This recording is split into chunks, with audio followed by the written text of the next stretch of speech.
Delphine is an anxious woman, rife with internal contradictions. She hates spontaneity, but sees spiritual signs everywhere she goes. She seeks stability, but runs away at the first sign of discomfort. She wants to be seen, but cannot bring herself to expose more of who she is.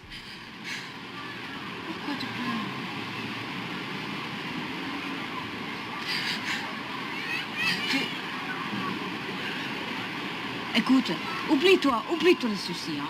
Mais j'oublie mes soucis, j'y pensais pas. Je veux dire, on parle, montrer les choses, là, je sais pas quoi. Moi, j'ai rien. Je veux dire, si j'avais des choses à montrer, les gens les auraient vues, c'est tout. After her relationship falls apart and she's forced to adjust her travel plans, Delphine experiences depression, exposes her anxieties, and longs for deep emotional connection. These are not new occurrences for her, just a new case of the nebulous hardship she cannot resolve within herself. Can she find the green ray that will bring her happiness for the rest of her life? The Green Ray was directed by Eric Rohmer and released in 1986.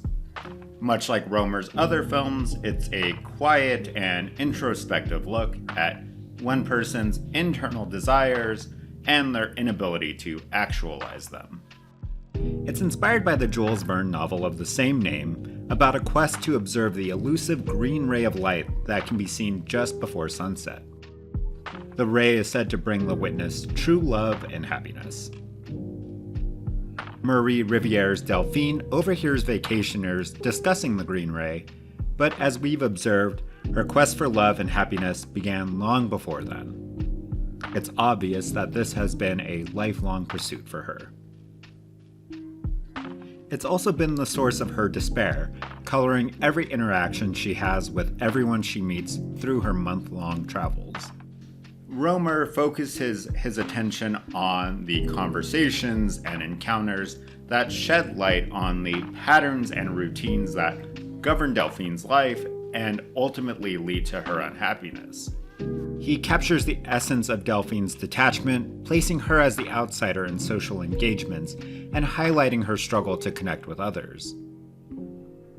Take, for instance, an early scene where Delphine has to defend her position as the only vegetarian at the dinner table. La salade, c'est l'ami, c'est plus léger, c'est plus... Les légumes, c'est plus aérien, je sais pas, ça... Pas de sang. Ouais, Pas de cœur qui bat. Mais peut-être que je suis pas consciente des choses, mais pour l'instant, bon, au stade où j'en suis, comme je suis, peut-être que je me trompe. Though the film moves from conversation to conversation, the camera is never idle.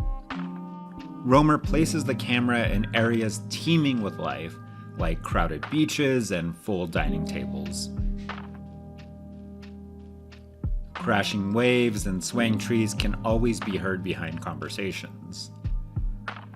It's a constant reminder of the world that Delphine feels detached from, both consciously and unconsciously.